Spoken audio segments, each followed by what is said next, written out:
الحمد لله رب العالمين والصلاة والسلام على سيد الأنبياء والمرسلين نبينا محمد وعلى آله وأصحابه أجمعين.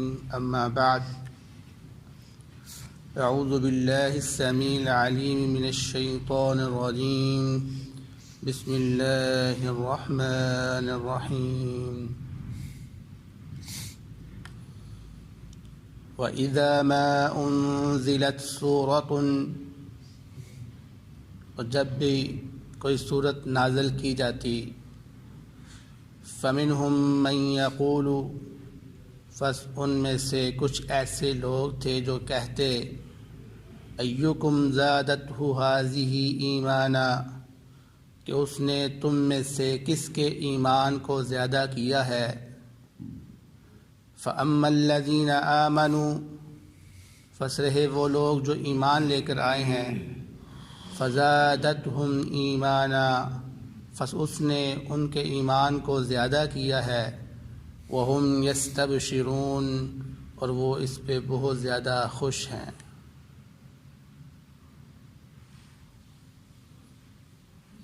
سورۃ التوبہ کی آیت نمبر 124 آپ کے سامنے تلاوت کی گئی ہے. اس آیت مبارکہ میں اللہ رب العزت منافقین کی کمینگی کو ذکر فرما رہے ہیں. فرمایا کہ جب بھی اللہ رب العزت کوئی صورت نازل کرتے، اس صورت سے مراد قرآن پاک کی مکمل صورت بھی ہو سکتا ہے، اور اسی طرح اس سے مراد قرآن پاک کی کوئی ایک آیت بھی مراد ہو سکتا ہے.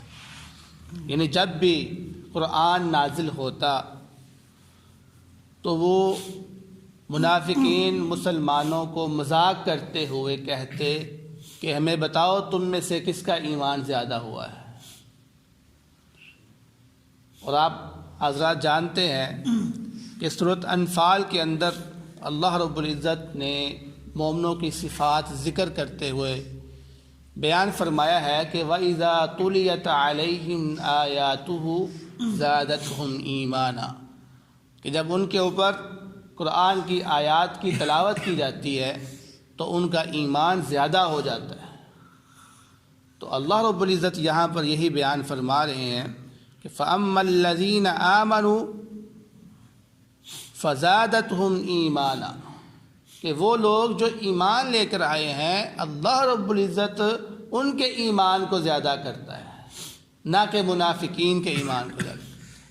وَهُمْ يَسْتَبْشِرُونَ، اور وہ اس ایمان کی زیادتی کی وجہ سے خوش بھی ہوتے ہیں کہ ہمارا ایمان زیادہ ہو.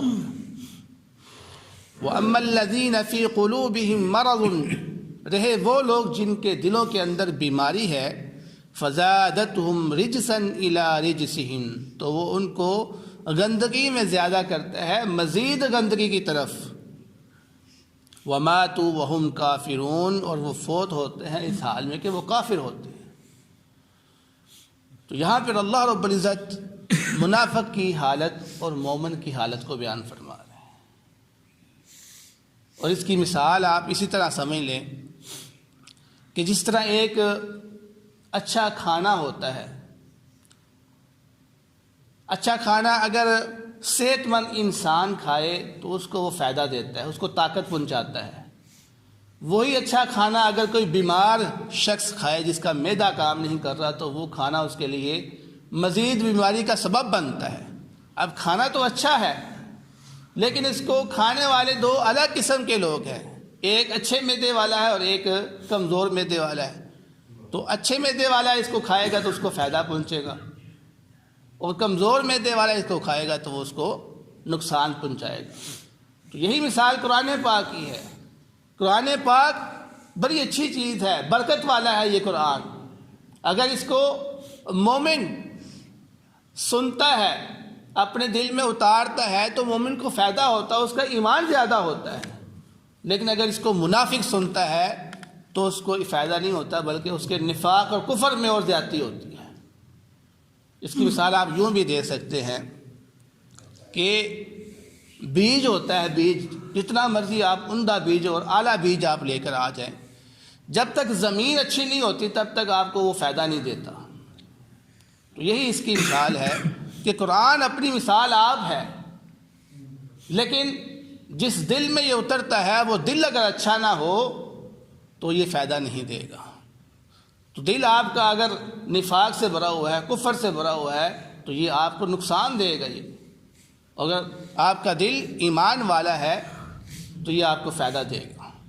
تو اللہ رب العزت نے ان دو آیات کے اندر بیان فرمایا ہے کہ انسان مومن کا جو ایمان ہے وہ زیادہ بھی ہوتا ہے اور کم بھی ہوتا ہے۔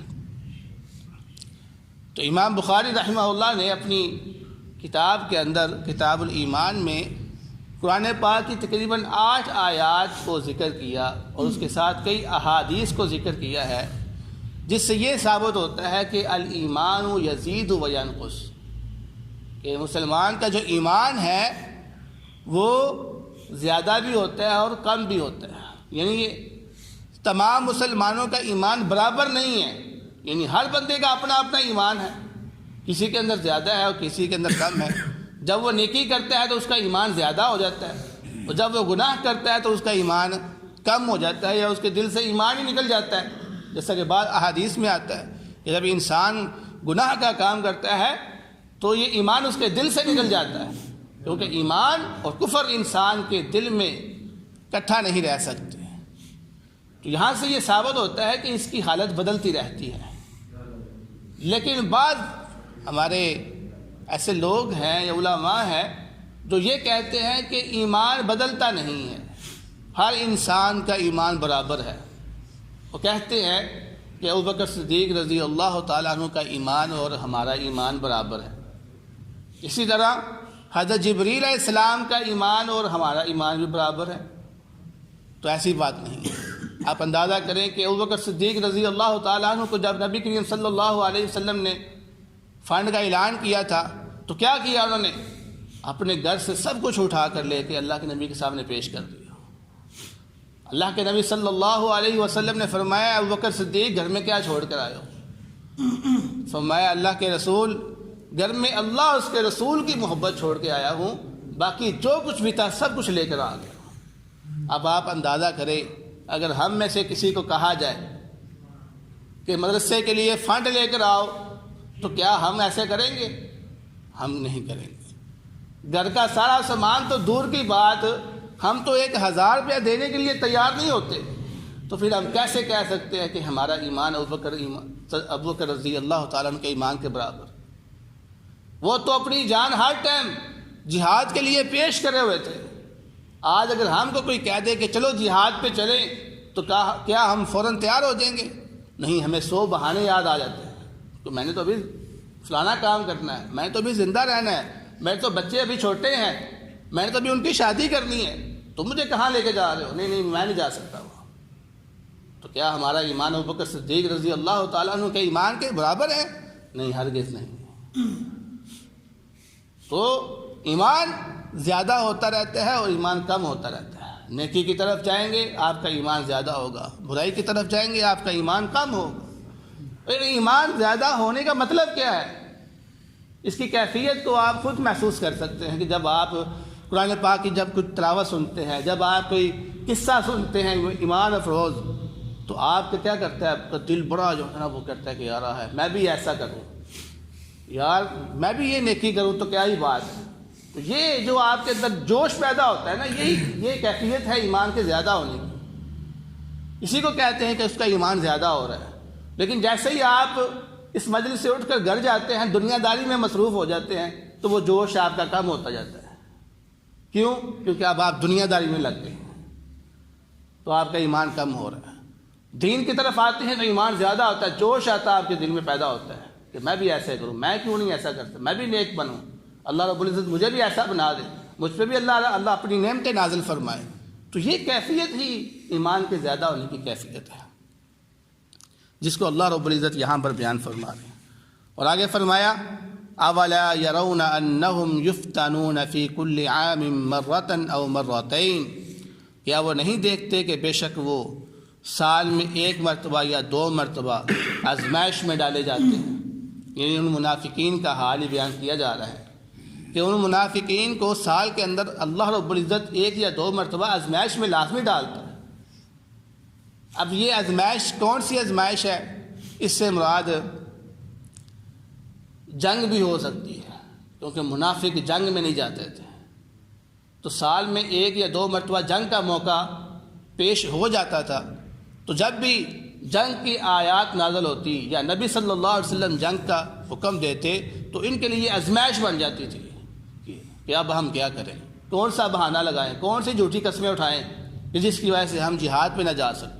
تو یہ بہت بڑی ایک آزمائش تھی ان کے لیے. اور اسی طرح اس سے مراد جسمانی بیماری بھی ہو سکتی ہے کہ انسان بیمار ہو جاتا ہے، اللہ رب العزت مصیبتیں بس اوقات نازل کرتا ہے ان کے اوپر. اور آزمائشیں اور مصیبتوں کا مطلب یہ ہوتا ہے کہ انسان اللہ رب العزت کی طرف رجوع کرے. جب ہم بیمار ہوتے ہیں تو ہم کیا کرتے ہیں؟ ہم دنیا داری کو چھوڑ کر اللہ رب العزت کی طرف رجوع کرتے ہیں. یا اللہ معاف فرما دیں، غلطی ہوگی، فلانے کام غلط کر دیے، گناہ کر دیے، اللہ معاف فرما دیں. تو یہ بیماریاں بسا اوقات اللہ رب العزت کی طرف رجوع کرنے کا سبب ہوتی ہیں. لیکن اللہ رب العزت یہاں پر بیان فرما رہے ہیں کہ ان منافقین کے اوپر جب بھی آزمائش آتی ہے تو یہ ثم لا یتوبون، یہ پھر بھی توبہ نہیں کرتے. حالانکہ آزمائش کے بعد تو چاہیے انسان کو توبہ کر لے، لیکن یہ منافقین ایسے ہیں کہ آزمائش کے بعد بھی یہ اللہ رب العزت کی طرف رجوع نہیں کرتے ہیں. ولا هم یذکرون، اور نہ ہی یہ نصیحت پر عمل کرتے ہیں. وَإِذَا مَا أُنزِلَتْ سُورَةٌ نَظَرَ بَعْضُهُمْ إِلَى بَعْضٍ، اور ان کا حال یہ ہے کہ جب یہ نبی پاک صلی اللہ علیہ وسلم کی مجلس میں بیٹھے ہوتے ہیں تو اس وقت کوئی صورت نازل ہو جاتی ہے جو کہ جہاد کے متعلق ہو یا پھر ان منافقین کی حقیقت کو بیان کر رہی ہو، تو یہ ایک دوسرے کی طرف دیکھنا شروع ہو جاتے ہیں.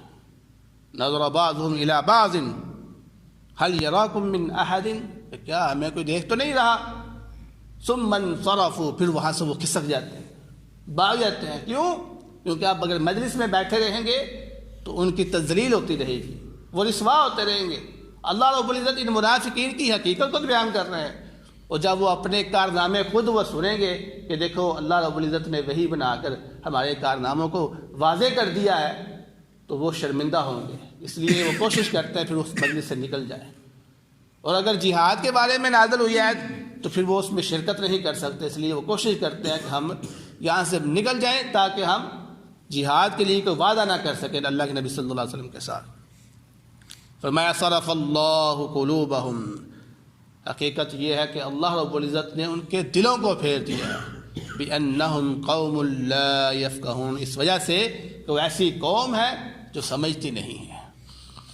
تو ہمیں چاہیے کہ ہم دین کو سمجھیں. جو لوگ دین کو سمجھنے کی کوشش نہیں کرتے اس کا مطلب ہے ان کے دل کے اندر نفاق ہوتا ہے، اس لیے وہ دین کو نہیں سمجھتے. دین کو سمجھنا چاہیے، یہ اچھی چیز ہے، اس میں ہماری ہی بھلائی ہے. تو دعا ہے اللہ رب العزت سے جو سنا ہے اس پر عمل کرنے کی توفیق عطا فرمائے.